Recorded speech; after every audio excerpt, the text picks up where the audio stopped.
দুষ্কৃতিকারীদের গুলিতে নিহত হন আগরতলা উষাবাজারের বনেদি ক্লাব ভারতরত্ন সংঘের সম্পাদক দুর্গাপ্রসন্ন দেব ওরফে ভিকি। সোমবার আগরতলা ক্লাব ফোরামের চেয়ারম্যান সঞ্জয় পাল এবং সভাপতি প্রণব সরকারের নেতৃত্বে একটি প্রতিনিধি দল উষাবাজারে প্রয়াত সম্পাদকের বাড়িতে যায়। কথা বললেন তার স্ত্রী ও পরিবারের লোকেদের সাথে, কথা বললেন এলাকার জনগণের সাথে, কথা বললেন ক্লাব কর্তৃপক্ষের সাথেও। ফোরামের পক্ষ থেকে এলাকায় শান্তি শৃঙ্খলা বজায় রাখার আবেদনের পাশাপাশি এলাকায় যে কোনো ধরনের বেআইনি কার্যকলাপের বিরুদ্ধে এলাকাবাসীকে প্রতিরোধ গড়ে তোলার আহ্বান জানান। আগরতলা ক্লাব ফোরাম সব সময় এলাকাবাসীর সাথে থাকবে বলে আশ্বাস দেন। নমস্কার। আমাদের মধ্যে আমাদের ক্লাব সম্পাদক আদা থেকে ফোন করেছিল এই সংবাদ পেয়ে আপনাদের সাথেও কথা বলুন যাতে একটা সুষ্ঠু তদন্ত করে বিচার হয়। এটার জন্য আমরা মুখ্যমন্ত্রীর সাথেও কথা বলুন, রাজ্য সরকারে আমরা এই বিষয়ে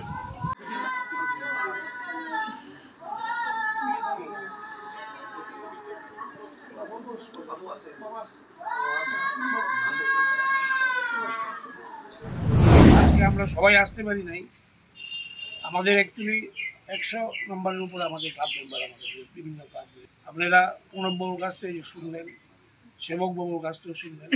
কারণ এই ঘটনা নিন্দা করার কোনো কিছু ভাষা নেই। কারণ যে কোনো হত্যাকাণ্ডেই আমরা জনগণ, সাধারণ যারা আমরা জনগণ, আমরা এটা মানতে পারি না। আজ এই ঘটনার যাতে পুনরাবৃত্তি না হয় এবং এই ঘটনার যাতে প্রকৃত বিচার হয়, যদি এলাকাবাসীরা আপনারা মা বোনরা যদি রুখে না দাঁড়ান, তাহলে কিন্তু আগামী দিনে এই ধরনের ঘটনার পুনরাবৃত্তি হবে, পরিবেশ নষ্ট হবে। কারণ আপনাদের নিজেদের দায়িত্ব, কিন্তু আমরা আপনাদের পাশে আছি। আমরা চাই না যে পুনরায় আর এই ধরনের ঘটনা হোক, বা উষাবাজারে যে স্বীকৃতি আছে বা ক্লাবের এখানে যে যেটা কোনো বললেন যে আমাদের এটা বনেদি ক্লাব এবং আগরতলার 5-7টা ক্লাবের ভিতরে কিন্তু আজকে উষাবাজারে আমরা যে কারণে আমরা গল্প করি, আমরা বলতে পারছি। এবং আমরা ক্লাব ফোরাম আপনাদের পাশে আছি এবং আমি পুনরায় আপনাদের কাছে একই আবেদন করব।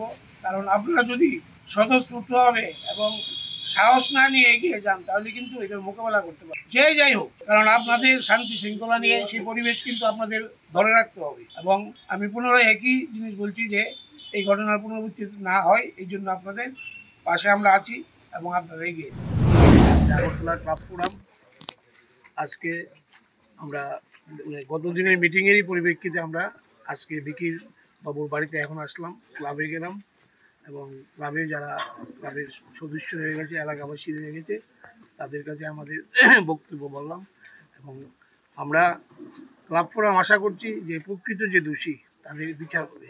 এবং আমরা এই বিষয়ে আমরা মুখ্যমন্ত্রীর কাছে আলাদাভাবে দেখা করব। তবে এলাকাবাসীর কাছে আমার একটি অ্যাপিল, কারণ কেউ যদি মারা যায় তখন কিন্তু তার বিচার সরকার করে, আপনার বা আমার করার সুযোগ নেই।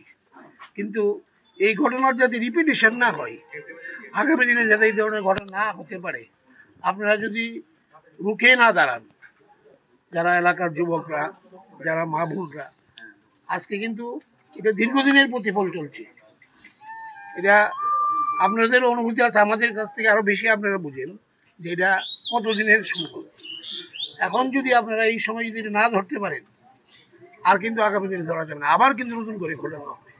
এবং আমরা এলাকার শান্তি এবং সম্প্রীতি বজায় রাখার জন্য আমরা আপনাদের পাশে থাকবো।